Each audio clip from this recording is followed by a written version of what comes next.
या चिन्हासमोरचं बटन दाबून त्यांना विजय करावी ही विनंती करण्यासाठी मी इथं आलेलो आहे।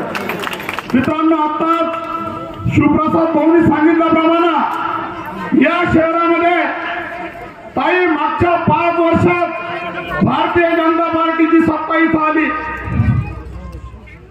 आणि त्यानंतर 4 वर्ष प्रशासक राहिला, 9 वर्ष या शहराला बकाल करण्याचं काम त्यांनी केलं आणि त्यामुळे लोक वाट पाहून आहे की 2 तारीख कधी येते आणि या छत्रपती संभाजीनगरच्या लोकांना पुन्हा तिकडे परत कधी पाठवायचं याची वाट पाहून सगळे।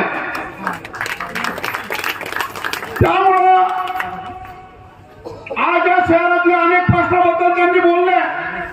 काल इथे एक सभा झाली खासदार साहेब आणि सभा होऊन त्यांनी सांगितलं की तुम्ही काय केलं। या शहरामध्ये ज्या काही इमारती दिसतात, या शहरामध्ये जे काही रस्ते नाले दिसतात, ते जर कोणी केलं असेल तर मी अभिमानाने सांगतो राजेश भैया टोपे साहेबांनी केलं। आणि यांनी काय केलं तर यांनी 20-30% गुत्तेदारी घेणं, त्याच्यातून कमिशन घेणं, लोकांना धाक दाखवणं, व्यापारामध्ये दहशत निर्माण करणं, जातीमध्ये भांडण लावणं हे काम केलं। मी खास करून माझ्या अल्पसंख्याक बांधवांना विनंती कराल की या देशामध्ये राज्यामध्ये काय चाललंय तुम्ही बघा।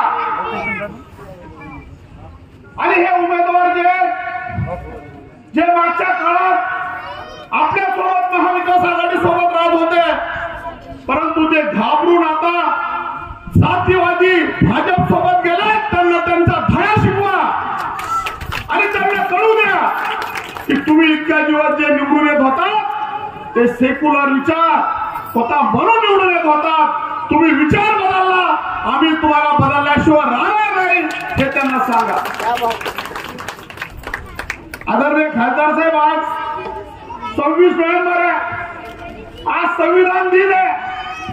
डॉक्टर बाबासाहेब आंबेडकरांनी महामानवांनी आपल्याला आजच्या दिवशी संविधान लिहून दिलंय आणि त्या संविधानामध्ये प्रत्येक माणसाला मताचा अधिकार दिलाय, लढण्याचा अधिकार दिलाय आणि माझ्या अल्पसंख्याक बांधवांसाठी स्पेशल प्रोव्हिजन जे दिलंय ते आर्टिकल 25 to 28 यामध्ये स्पेसिफिक सांगितलं each and every person having right to adopt any religion, not only adopt but propagate it. Yes. तुम्हाला धर्माचा अधिकार दिलाय, तुम्हाला भाषणाचा बोलण्याचा अधिकार दिलाय, तुम्हाला लढाचा अधिकार दिलाय, परंतु दुर्दैवाने इथल्या भारतीय जनता पार्टीचे आमदारांनी यांनी तुमचं तोंड आणि मुस्कट दाबण्याचं काम करतायत, त्यांना त्यांची जागा दाखवा ही विनंती करायला मी आलेलो आहे। आदरणीय भैयासाहेब, तुम्ही या भागामध्ये जे काम केलंय, गोरगरिबाच्या मुलासाठी अनेक वसतिगृह उभी केली, अनेक नव्या ज्या इमारती दिसतात त्या तुमच्याच काळात झाल्यात। आता तुम्हाला खासदार साहेबांची साथ आहे, ते म्हणत असतील की आमची गल्ली ते दिल्ली सत्ता आहे। अरे मग गल्ली ते दिल्ली तुमची सत्ता आहे तर तुम्ही आम्हाला धमकावण्यासाठी सत्ता आहे का? इथं नगर परिषदेला स्वतःचा निधी असतो, याला काय तुम्ही म्हणतात की आमची सत्ता आहे आम्हाला द्या, स्वतःचा निधी असतो। खासदार साहेबांची ताकद आपल्या सोबत आहे आणि फौजात आहे। आम्हाला अतिशय अभिमानाने सांगावं वाटतं की राजेश भैयाचा शब्द या महाराष्ट्रात कोणी टाळत नाही, त्यामुळे तुमचे काम होणार म्हणजे होणार। आणि खास करून मी आमच्या ओबीसी बांधवांना सुद्धा एक विनंती करणार आहे, आमच्या धनगर बांधवाला पहिल्या कॅबिनेट मध्ये आरक्षण देऊ म्हणले, किती कॅबिनेट झाल्या, दिलं का आरक्षण? गोपी भाऊ आपला दीपक भाऊ तिथं उपोषणाला बसला, त्यांनी तिथं पोस्टर लावले, फडणवीस क्या हुआ तेरा वादा, पहले कैबिनेट में आरक्षण देने का वादा क्या हुआ? ताई नुसतं खेळत राहिले। समझ भाई, यहाँ पे एक राज्यपाल था, आप सफेद टोपी पहनते, उनकी काली टोपी थी, होशियारी बोलते, और काली टोपी के नीचे बहुत बड़ा काला दिमाग भी था।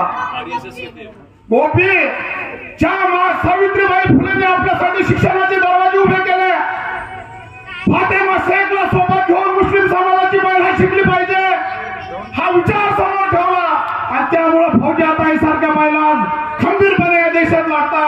त्या शिक्षणाच्या दरवाजे उभा करणाऱ्या महात्मा सावित्रीबाई फुले आणि फातेमा शेख आणि महात्मा फुले बद्दल अतिशय वाईट उद्गार काढणारा हा भारतीय जनता पार्टीच्या पाठिंब्यावर झालेला हा राज्यपाल याचा जाहीर निषेध करायचा आपल्याला. छत्रपती शिवाजी महाराजांची बदनामी करतायत, सगळ्या जाती धर्मामध्ये द्वेष निर्माण करतायत. आज आमच्या तरुण पोरांनी ठरवलंय की अंबडमध्ये बदलायचंय. बदलाची सुरुवात ही अंबडपासून करायची. तुम्हाला इथून हात लावायचंय आणि पुन्हा एकदा इथं महाविकास आघाडीची सत्ता आणायची.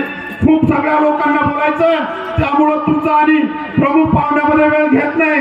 पण एकच सांगतो मित्रांनो, शिवप्रसाद सांगले हा अतिशय मेहनती, कष्टाळू आणि चांगल्या स्वभावाचा मुलगा आहे. त्यांचे वडील या शहराचे नगराध्यक्ष होते. काही कधी जात पात धर्म न मानणार हे कुटुंब आहे. सगळ्या 18 पगड जातीला धर्माला घेऊन चालण्याचा संस्कार शिवप्रसाद मध्ये लहानपणी घुसून आहे. स्वर्गीय अंकुशरावजी टोपे साहेबांच्या नेतृत्वात वाढलेला हा मुलगा, भैया साहेबांच्या नेतृत्वात वाढलेला हा मुलगा या शहराचा विकास केल्याशिवाय राहणार नाही. तुम्हाला कधी कमी पडणार नाही. शिवभाऊच्या दारात तुम्हाला घंटा 2 घंटे उभा राहायची गरज नाही. हा शिवप्रसाद चांगले तुमच्यासाठी कधी उभा राहील, उभा राहील. जरा जोरदार हात वर करून सांगा की तुम्हाला धनशक्ती पाहिजे तर शिवप्रसाद सारखा आपल्यासाठी लढणारा एक गरीब कार्यकर्ता पाहिजे. हात वर करून लावायचं.